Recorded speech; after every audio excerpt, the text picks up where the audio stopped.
of our two fabulous honorees tonight is Robert Birch, a man of protean interests and abilities, who was a managing director at Oppenheimer and is one of our most enthusiastic supporters. He and his colleague, Mr. Derchin, who is the other honoree tonight, Mr. Derchin being an expert, probably one of the world's most expert authorities on aeronautical matters. Invented the frequent flyer program. And among other things, invented the frequent flyer program, is also a supporter of the first fellow, the Birch Derchin Fellow. We've never had a gift of this sort before. We've funded fellows from individual donors, but your joining with Bob to make this grant is extremely encouraging to us. And as you know, the young woman is here tonight. How did you become interested in the foundation, Mr. Derchin? Well, it really began with my wonderful wife, Dari, who passed away in December of 2010. That's really how I got to know you first. I had hoped, that 40 years ago when my wife, Dari, was diagnosed with a very serious, incurable muscle disease, that we would have had the kind of research that you're doing in these diseases that were considered hopeless years ago. And so I'm very close to this program and are really hopeful that you can come up with cures and extend people's lives and the way how they live in the future. We hope so too. Bob, what do you look for in the many different kinds of organizations that you support? What are your criteria for support? Well, normally most of the philanthropies I'm involved in, I know the people who started them are personally are friends of mine. So I usually am involved, either I'm on the board of them or I just admire what they do, helping school children or many different things. I'm most involved in things where you have a direct impact as opposed to giving to an institution which already has billions of dollars. Happy to support them too, but you don't make as much of an impact in a large organization as you can in a small one that's struggling. Your financial advice to your friends has proven a boon to many of them, and they are great admirers of yours. And one of my favorite documents is this little booklet that they created of your important sayings, and it's modeled after the statements of Chairman Mao. So I want to read some of them. If you don't know the game, don't play. That's one of my favorites. He who borrows which isn't his'n must replace it or go to prison. Here's one that I like. There's no use waiting for your ship to come in if you haven't sent one out. So are you a big risk taker or a judicious risk taker for your investors and yourself? I'm an opportunist. I take advantage of other people's mistakes. Our business is one of great ignorance and inefficiency, and that's its greatest attraction by far. Most people are not aware how little they really know, and therefore they create great opportunities for others. Another favorite of mine. Men's tales of their conquest in the stock market are second only to their tales of their conquest of women and are to be believed accordingly. Absolutely accurate.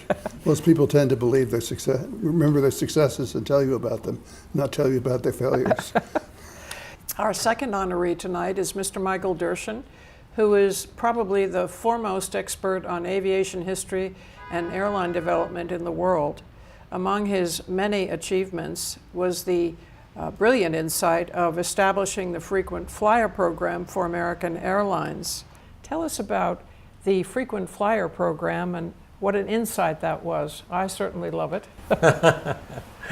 Well, I went to American Airlines the second time, actually, in 1975. It was a period called de facto deregulation. It was when the government was looking closely at deregulating the airline industry, but had not decided fully to do that. And so that was how the first frequent flyer program began. I had a small group working with me. We did some brainstorming, and we came up with, among other things, the concept of what I call the green stamp concept. In other words, the more you spent on American, you got credit, and after a certain amount, that turned into a prize. And in those days, a prize was quite easy, a free trip to Hawaii or anywhere else you wanted to fly. Tell me, what prompted the Mexicans to name a plane after you? What is your connection with Mexican air travel?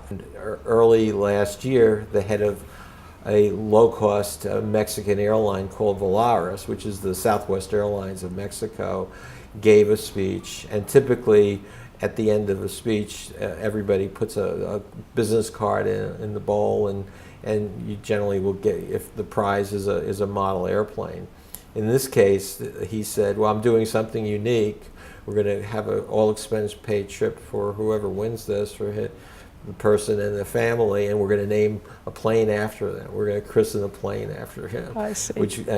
And sure, I wasn't really paying much attention while I said it, but then he pulls out the card, and there it's me. But I was totally shocked. So I took my two daughters, Danielle and Taylor, on Thanksgiving. Last year we flew down to Mexico City, and we had a plane christened after me. I said to the folks there, I've been in aviation for 50 years. I never thought I'd have a plane named after me. That's a wonderful story. What about your lunch with Justice Breyer? That was a high point for you that you often refer to. Yeah, that was a very unique experience.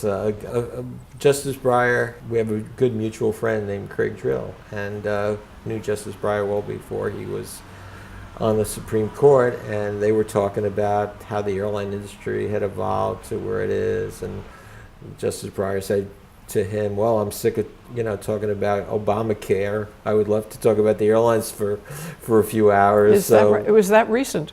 Yeah, it was a few years ago. And so I got on an Amtrak, took a train to Washington. I had a private lunch in Justice Breyer's chambers at the Supreme Court, three of us, and we spent an hour talking about how the airline industry had evolved, and to where it is, and then we talked about the current situation and how the world had changed from his perspective, where education, he felt very concerned about the lack of education in this country, and how it could lead to voters, making bad decisions on who they're going to pick, be kind of mob rule. He was also concerned about the disparity between the parties and polarity, and he said back when he was working for Senator Kennedy in the early years, even though there was great disagreement between the Republicans and the Democrats, in the end, they would come up with a compromise that was good for the country. He said now that's not happening, and that's very bad, he felt. That's very interesting. We'd like to thank both of these distinguished men for agreeing to be honored at our gala. We hope you'll have a wonderful party and rejoice with us in the amazing accomplishments of both honorees, and joining us in thanking them for their enthusiastic and thoughtful support of the foundation.